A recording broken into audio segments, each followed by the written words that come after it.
Today I'm working on my 97 Z28.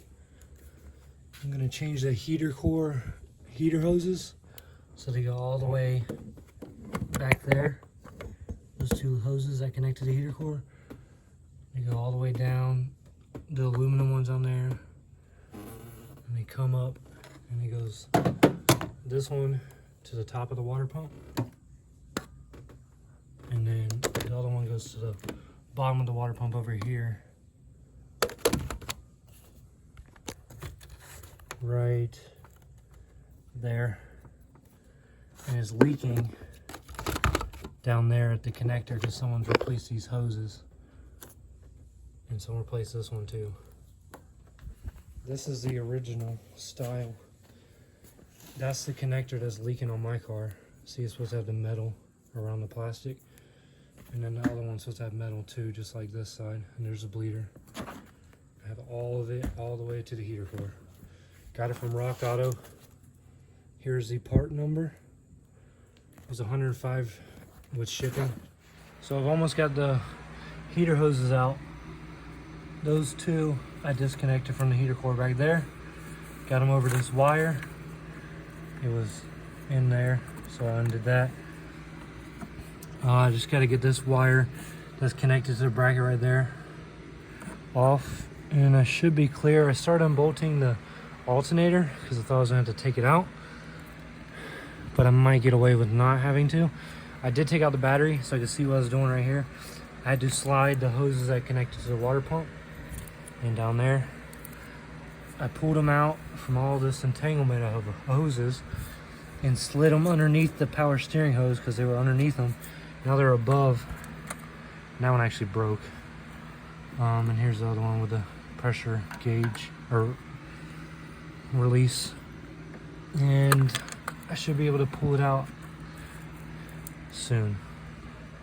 So I just took that piece off. It came out of the wire loom. Started pulling it out. Had to take my dipstick out so I didn't rip it out.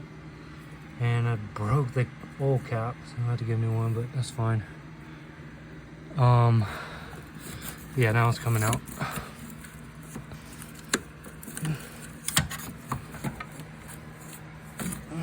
In one piece. I did see a video, but someone cut it all up and got it out like that. I was trying to find out if there's a way to do it without cutting it up, because I'm putting the same exact piece in, and then I'm gonna go around that wire, on top of that wire. Antifreeze coming out. All right, I'm gonna go on top of that wire when I put it back, so I ain't gotta worry about that. And there's it out, and that's what was leaking on me. It was leaking. I drive to work 30 miles away. It leak a little bit of, probably like half a quart or less, every 30 miles. So I kept having to watch it because it would overheat on me. So I kept having to add antifreeze. But yeah, that's the problem. So I got the new lines. I guess I'm gonna try to slide them back underneath the power steering hoses. I didn't really want to, but they don't go flat, so I kind of have to. So I'm gonna start with that. I got it all the way up on the windshield with cardboard to protect the windshield.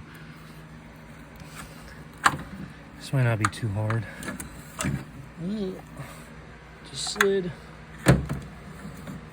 Yeah, I'll get an update on it when I get it done. Alright, yeah, so I pretty much got them underneath these two hoses right here. Underneath these two. And I just gotta slide it in now. And it shouldn't be too much more after that, just hook them up. So I got everything hooked up.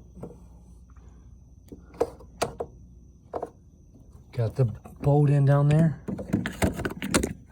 The black Allen bolt, or Torx, Torx bolt. It's a T40, if that helps y'all. That was easy, kind of easy to get off, but took me like 45 minutes to get it in because my wrist just kept hitting those numbers on the manifold.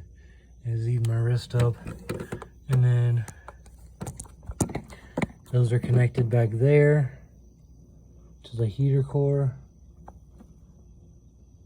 And then I did go around the hose, or those wires, so I didn't have to worry about that. I They won't touch the manifold. But yeah, I went around the wires, so I have to force it underneath because that was hard to get off. But it is possible to get it off in one piece and not cut it up if you do want to save it for future. Yep, all done. Just gotta bleed it tomorrow.